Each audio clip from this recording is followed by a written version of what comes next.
Welcome to Pioneers in Healthcare. I'm Dr. Len Saputo. I'm board certified in internal medicine and have practiced for nearly 40 years here in the Diablo Valley. This show is about people who are special people who have made contributions to medicine that are unusual and outstanding. And today we have a special guest. His name is Dr. David Rasnick. He has a PhD in chemistry from Georgia Institute of Technology. He has 20 years of experience in the pharmaceutical biotech industry.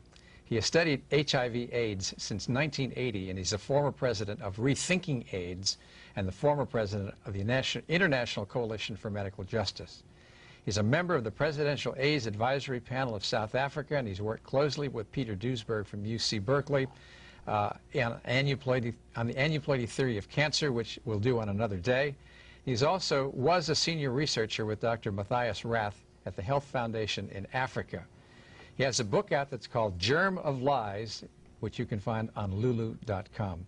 David, it's wonderful to have you here. It's such a privilege to be working with you today. It's a pleasure to be with you. We have kind of a long and interesting history because you're a researcher. You've been involved in the pit, okay, where the information comes out that tells the clinicians, the doctors, what's a fact and what's not a fact. And things have gotten all bungled up.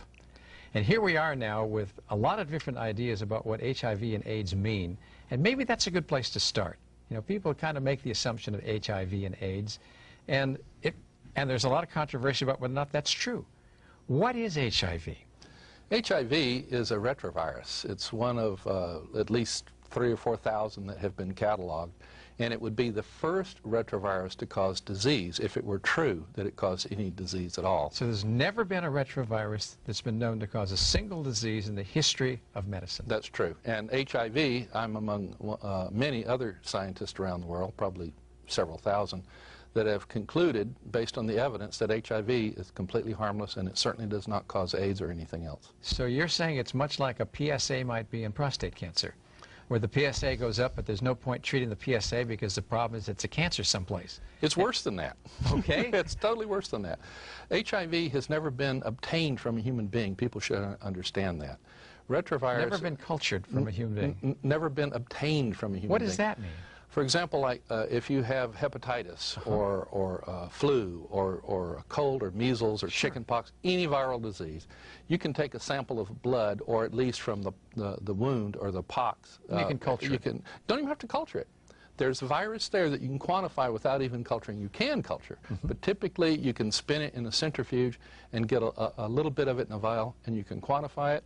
It will be infectious, viable virus that you got directly from the patient. If you put it into another human being, that will infect the other human being. That has never been done with HIV. That's just really hard to believe. I mean, that's some of Koch's postulates. I mean, that's who's the guy who was the infectious disease, father of infectious diseases. Yeah. Who says you have to do that to prove that actually a disease is caused by a particular organism. Well, HIV led the bandwagon where you can basically invent something out of thin air and turn it into a multi-billion-dollar, hundreds of billion-dollar industry. Another example would be the hepatitis C, which is even acknowledged by Chiron, which used to exist, the company that made the original hepatitis C test, that they never ever actually obtained hepatitis C. They just got bits and pieces of it and then inferred what this virus must be. And people to this day are being tested for something that has never ever been obtained from a human being. Now, is there an association between people who are HIV positive and tend to get AIDS? Yes, it's an association by definition. Okay. In fact, you cannot get AIDS by definition unless you have antibodies to HIV. So you can find the antibodies to the HIV virus. Does that mean that the virus is there if you can make an antibody against it?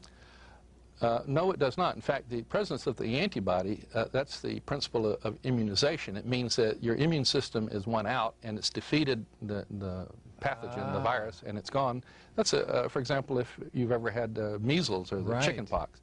You will have antibodies to it, but the virus is not detectable. So when somebody has something like mumps or measles or chickenpox, and they have antibodies, the illness is done. Exactly. They don't have the antibodies when they're sick.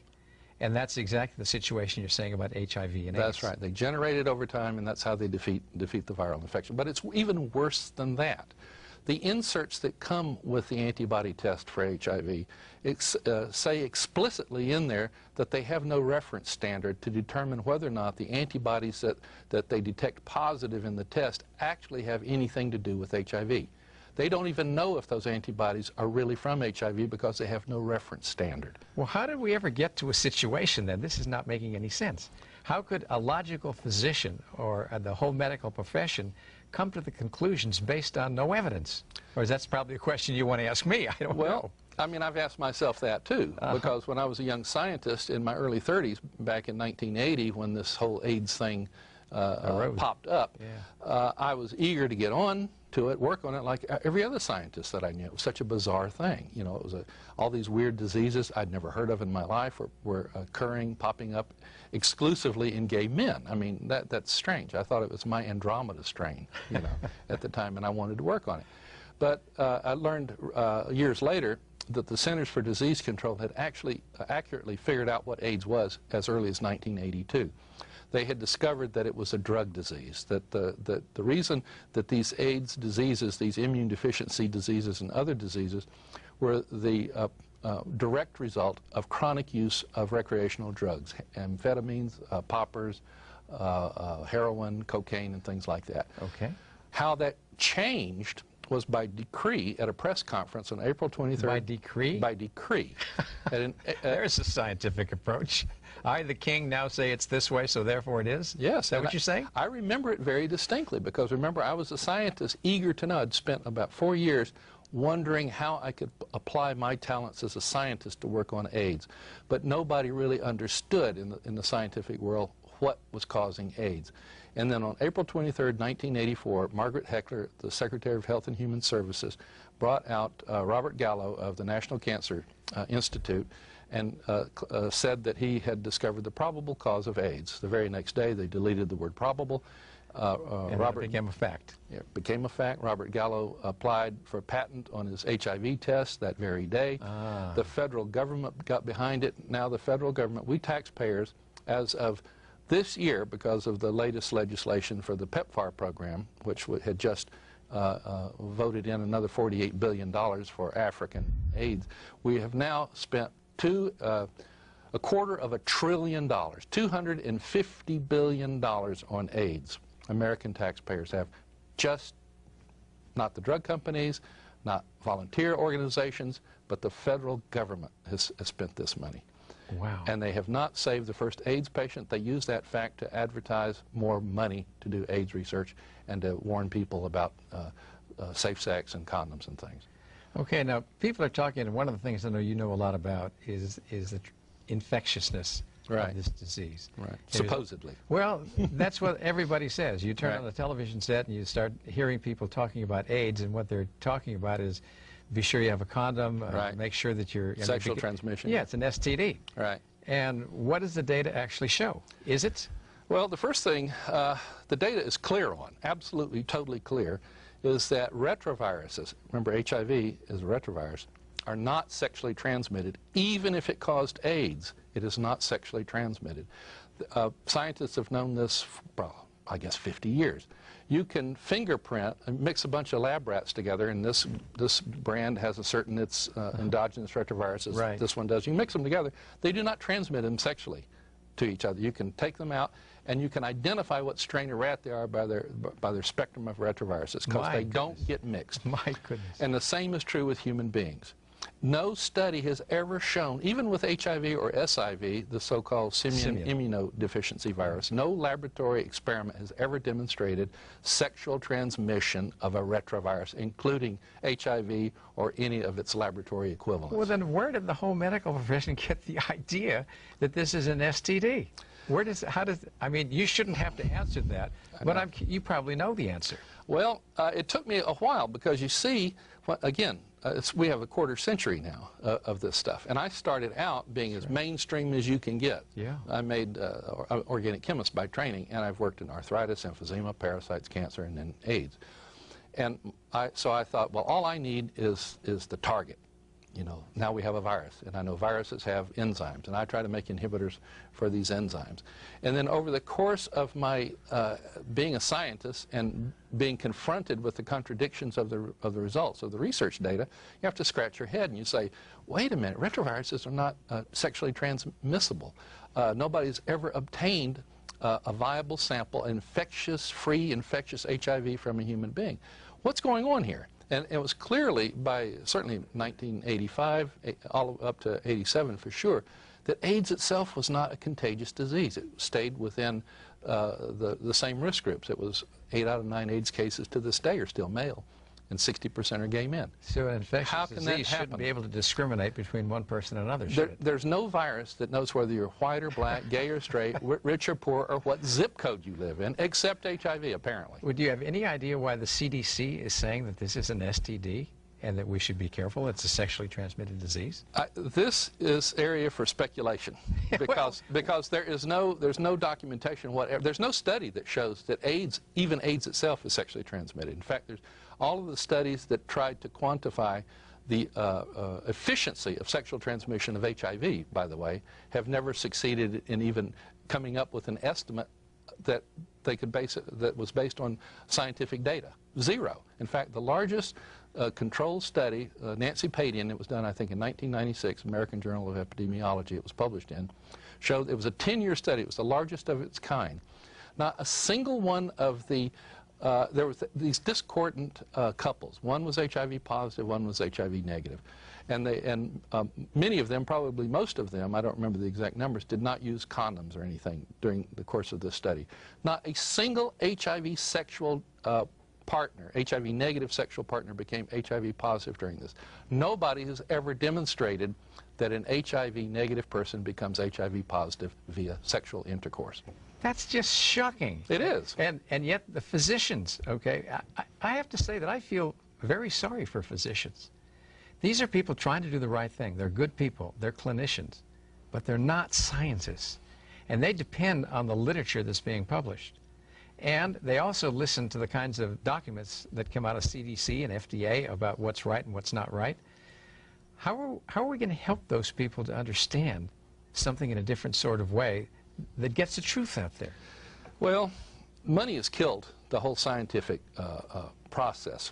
I'm a scientist, and over my 30-some-odd years of being a professional scientist, I've watched it go from being one of the most democratic activities on this planet, far more democratic than any regular and lots political. Of integrity. You lots wanted of to do integrity, the right stuff. Really good people. It didn't matter who you were. You know, it's what you did and your integrity that you brought to this. I've watched that evaporate over the years, and the place where it's fallen apart the worst is the United States. Unfortunately, Europe has resisted, but they're caving in now and becoming more and more like the American thing. You know, before you go on with this, I want to just substantiate what Dr. Raznick is saying. He's saying that the literature that we have, the medical literature, the scientific literature, is no longer believable. And it's not just him saying it. Marcia Angel, who was a physician and chief editor of the New England Journal of Medicine, Catherine DeAngelis of the Journal of the American Medical Association, Ushma Anil of another major medical journal, have all quit their jobs and said they are disappointed, disillusioned, and can't believe the low quality of material that's coming across their desk that's published in their journals. And it's because of other factors. There are people who have an axe to grind, who have a mission to accomplish, who have an ulterior motive to be able to get their point across. So if a pharmaceutical company, for example, is doing a study, they're going to make it look the best they can. They're not going to invest $500 million, okay, in a study and come out and say, don't buy our drug, it sucks. So we're seeing a lot of that. So what you're saying is no more than a reflection of what they are saying, and you've personally experienced that. Yeah, and more people are. It is such an obvious problem now that many of the mainstream people are speaking out. Even the physicians are beginning to question. Yeah, and look at the direct-to-consumer ads and all the problems that come with that. Right. Big deal. But I want to take this back to this whole subject of AIDS now. We talked a little about HIV, the test, and some of the reasons why things are like they are. Tell us what AIDS is. I mean, it stands for, the letters AIDS stand for Acquired Immune Deficiency Syndrome. Okay. This acquired immune deficiency syndrome has been known long before what we call AIDS with the capital AIDS. It was principally in people who were malnourished or premature babies, for example. There was good examples of this after World War II when the Allies went in. They looked in Germany and they saw the consequences of malnutrition. Sure. And AIDS popped up among these children especially, and even some adults, just malnutrition. In fact, malnutrition is the world's leading cause of acquired immune deficiency. Well, that shouldn't be a surprise. I mean, it makes sense. No surprise. If you don't have enough of the nutrients you need to take in, your immune system's going to go south. It can't do the job it's supposed to. So you've got an acquired immune deficiency syndrome. That's and right. the problem is the word AIDS is more charged. Right. People don't think what AIDS stands for. Right. They just think it's this horrible disease that happens because of HIV and in gay men and drug users. And sexually transmitted. Right. In the industrialized world, the principal causes of acquired immune deficiency is drug treatment, chemotherapy for cancer, for example, and also drug therapy like cyclosporin A for organ transplant patients. Okay. The cyclosporin A is so we're trying to interfere with immune competence. With the organ transplant drugs. Yes. You intentionally depress the immune system so that the patient doesn't lose the liver or the kidney or whatever. Exactly. But you have to titrate it, you know, or they'll get sick with AIDS diseases. Well, you might kill them. You kill them. You can kill them with it. So those were the principal sources of AIDS, acquired immune deficiency syndrome, around the world. Okay. Recreational drugs. Peter Duesberg and I have documented over the past 100 years that chronic use of heroin and cocaine and amphetamines and the poppers, the nitrite inhalants the gay men use almost exclusively, can cause AIDS-defining diseases. And that explains principally why the gay men, for example, were so disproportionately among the gay statistics. So all you're saying is that these people with these kinds of lifestyles have immune deficiency problems. That's right. And it's acquired. Right. Okay, so it's AIDS. Right. And the CDC understood this as early as 1982. They actually had it figured out. It wasn't rocket science. All this stuff is known. But then after that press conference, Robert Gallo was the one, you know, who said that his retrovirus, and then he was the one that said it probably came from Africa, and it's probably sexually transmitted. He's a retrovirologist. He should know better that... that's by decree again. That by decree, that retroviruses are not sexually transmitted. They're not. And even if they were, they're totally harmless. So he had a lot to gain from this. He did. He became a millionaire. Yeah, at least a HIV millionaire. Test. At least, yeah. So the HIV test, and then he takes a stand against anybody who has an argument against that by decree again. But he was quietly pushed out of the NIH in the early 90s because of some very controversial work. In fact, he was convicted of scientific misconduct for basically stealing the retrovirus that we called HIV from Luc Montagnier. The Frenchman. Right. And then I believe it was the Reagan administration that came in and said, no, we can't have our big discoverer of the cause of AIDS being convicted, so they changed the rules, you know, and then throughout the conviction, but quietly they forced him out. So you hardly ever hear anything from Robert Gallo anymore.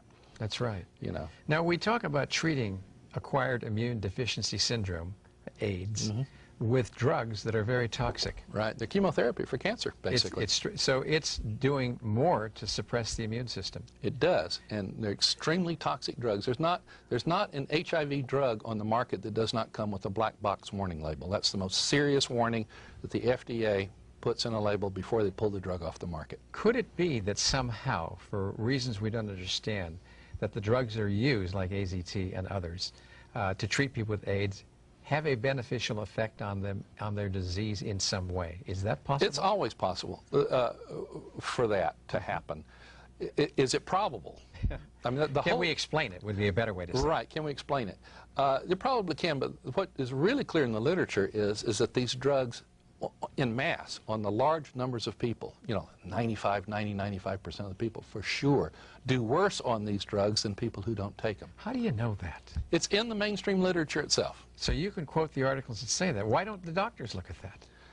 Or is that your The question? MDs, basically physicians, practitioners, do not read the scientific literature. So they're basically following CDC recommendations. Yeah, that's true, but they also, you know how they learn about drugs, the pharmaceuticals? They learn about the drugs from The drug company. the drug salesman. That's right. A that lot of sends times it to that's them. true. You know, they That's don't read the primary literature on this stuff. Well, don't include me in they. No, absolutely not. That's why we're here. That's right. It's because you are not a they. All right, so these drugs then that are using to treat immune deficiency are actually causing it. Is that what you're saying? Yeah, they weren't actually designed to treat immune deficiency. They were designed to kill HIV. Okay, that's Right. what I meant by that. Right. Okay. Assuming that HIV is destroying the immune system. However, as you mentioned, AZT, DDI, 3TC, D4T, and all these other nucleoside analogs were developed in the 1960s as chemotherapy for cancer, No physician would prescribe cancer chemotherapy for the lifetime of the patient. They would be taken up on charges for malpractice because the chemo will kill the patient if they stay on it for the life. Right. But yet, if you're HIV positive, if you happen to have antibodies that react on the Abbott Laboratories test or whatever you call HIV positive, the standard of care is now to give you these drugs for life. Wow. And these drugs can kill you. In fact, they do kill you. And since, I think, the late 1990s, the leading cause of death among HIV-positive Americans is liver failure. Right. Caused by the drug. Caused by these drugs.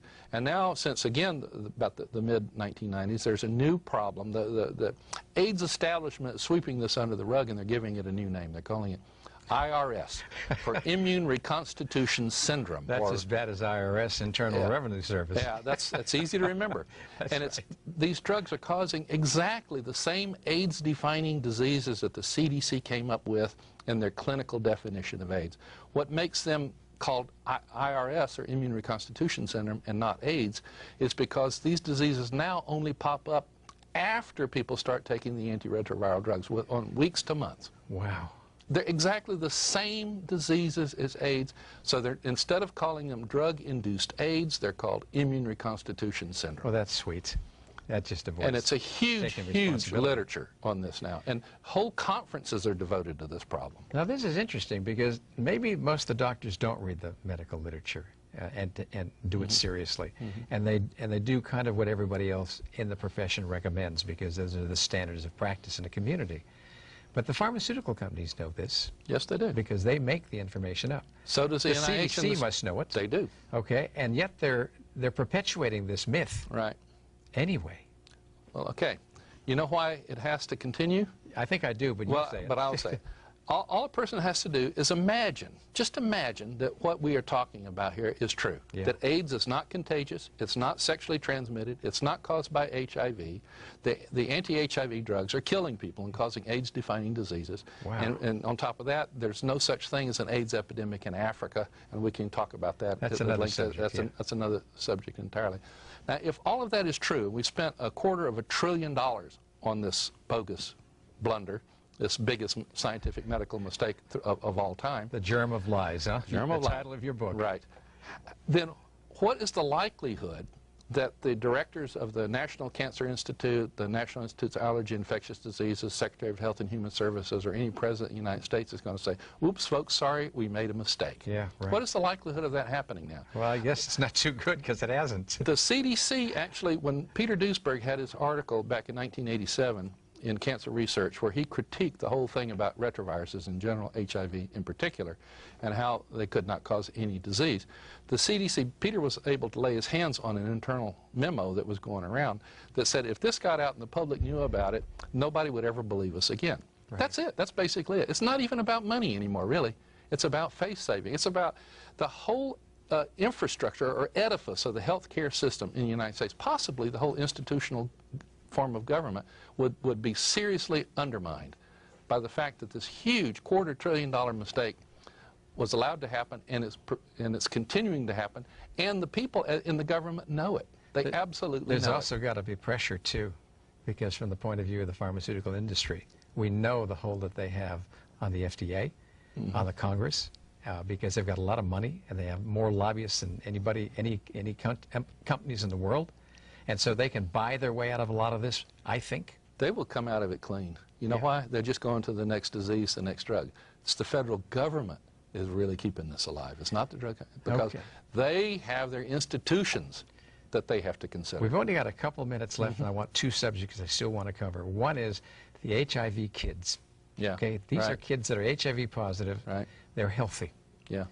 If the parent won't follow the advice of the doctor and give them the AZT drug, Child Protective Services comes in and says, we're going to take the kid away from you. Yeah. What do you think of that? It's horrible. I've been involved in a number of these cases on the side of the parents trying to keep their kids from being taken away and being poisoned on these drugs. And I've known a number of cases since the 90s that I've been personally involved in on a legal basis.